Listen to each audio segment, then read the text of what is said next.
Shalom saudara-saudaraku yang diberkati Yesus Kristus. Senang sekali kembali kita boleh bersama-sama untuk memperdalam kebenaran firman Tuhan. Judul renungan kita hari ini ialah memperkenalkan Yesus kepada sesama.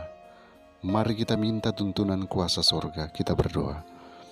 Bapa di sorga, kiranya kuasa Roh Kudus-Mu menjadi bagian kami, sehingga kami boleh mengerti akan firman kebenaran yang siap kami perdalam. Dalam nama Yesus, amin. Ayat inti kita hari ini diambil dari Yohanes pasal 1 ayat yang ke-45. Firman Tuhan berkata, Filipus bertemu dengan Natanael dan berkata kepadanya, "Kami telah menemukan Dia yang disebut oleh Musa dalam kitab Taurat dan oleh para nabi, yaitu Yesus anak Yusuf dari Nazaret." Saudaraku, dengan panggilan terhadap Yohanes, Andreas, Simon, Filipus dan Natanael, mulailah dasar pembangunan gereja Kristen. Yohanes menuntun dua di antara murid-muridnya kepada Kristus. Kemudian seorang di antara kedua orang itu, yakni Andreas, menemui saudaranya lalu memanggil dia kepada juru selamat. Filipus kemudian dipanggil dan ia pergi mencari Natanael. Contoh-contoh ini haruslah mengajarkan kepada kita pentingnya usaha pribadi, menyampaikan seruan yang langsung kepada kaum kerabat, sahabat-sahabat serta tetangga-tetangga kita. Ada orang yang selama hidupnya telah mengaku mengenal Kristus, namun tidak pernah mengadakan usaha pribadi untuk membawa satu jiwa pun kepada Juru Selamat. Mereka menyerahkan saja pekerjaan itu seluruhnya kepada pendeta. Mungkin pendeta itu mempunyai kecakapan untuk jabatannya, tetapi ia tidak dapat melakukan apa yang telah ditinggalkan Allah untuk dilakukan oleh anggota-anggota jemaat. Banyak orang yang memerlukan pelayanan orang Kristen yang berbelas kasihan. Banyak orang yang telah terjerumus ke dalam jurang kemusnahan, sedang sebenarnya dapat diselamatkan. Sekiranya tetangga-tetangga mereka, pria dan wanita biasa, telah mengadakan usaha pribadi bagi mereka, banyak yang menanti untuk dihubungi secara pribadi.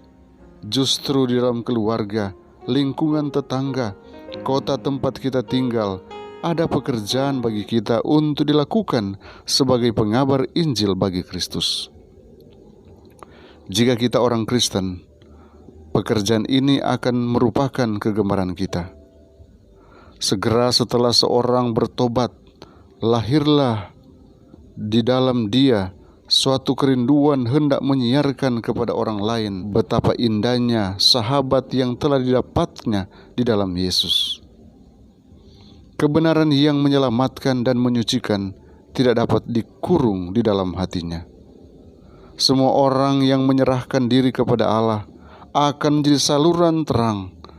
Allah menjadikan mereka alat-alatnya untuk menyampaikan kepada orang segala kelimpahan rahmat-Nya.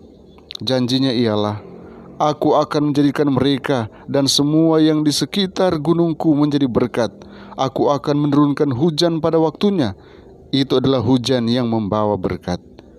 Yeskiel 34 ayat 26. Filipus berkata kepada Natanael, "Mari dan lihatlah." Ia tidak meminta kepadanya agar menerima kesaksian orang lain, melainkan agar ia sendiri datang melihat Kristus. Sekarang karena Yesus sudah naik ke sorga, maka murid-muridnya lah yang menjadi wakil-wakilnya di antara manusia. Dan salah satu alat yang paling baik untuk menarik jiwa-jiwa kepadanya ialah dengan meniru teladan tabiatnya dalam kehidupan kita sehari-hari. Pengaruh kita atas orang lain tidak begitu banyak bergantung pada apa yang kita katakan, seperti keadaan kehidupan kita. Orang boleh melawan serta menentang segala keterangan kita yang tepat. Mereka boleh menolak segala seruan kita, tetapi hidup kasih yang tidak mementingkan diri adalah dalil yang tidak dapat dibantah. Hidup sesuai dengan pengakuan yang ditandai dengan kelemah lembutan Kristus adalah kuasa di dunia ini. Alfa dan Omega jilid 5 halaman 138 sampai 140. Kiranya Tuhan memberkati kita hari ini. Mari kita berdoa. Bapa di sorga, terima kasih untuk waktu yang istimewa ini. Kami boleh datang merenungkan kebenaran firman-Mu. Engkau tolong kami agar kami tetap dimotivasi untuk mencari jiwa-jiwa yang lain yang hidup yang ada di sekitar kami untuk dituntun ke dalam kandang-Mu yang kudus. Bapa, berkati kami agar kami boleh melayani setiap orang. Kami akan melakukan pekerjaan kami dan kami tidak akan melupakan pekerjaan-Mu.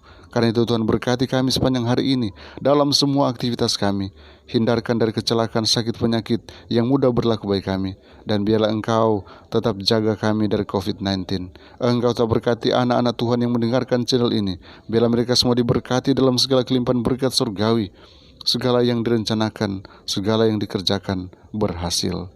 Terima kasih Tuhan, anugerah-Mu yang sungguh luar biasa akan dinyatakan bagi kami. Karena kami berdoa, mohon berkat-Mu hanya dalam nama Yesus Tuhan dan Juru Selamat kami. Amin.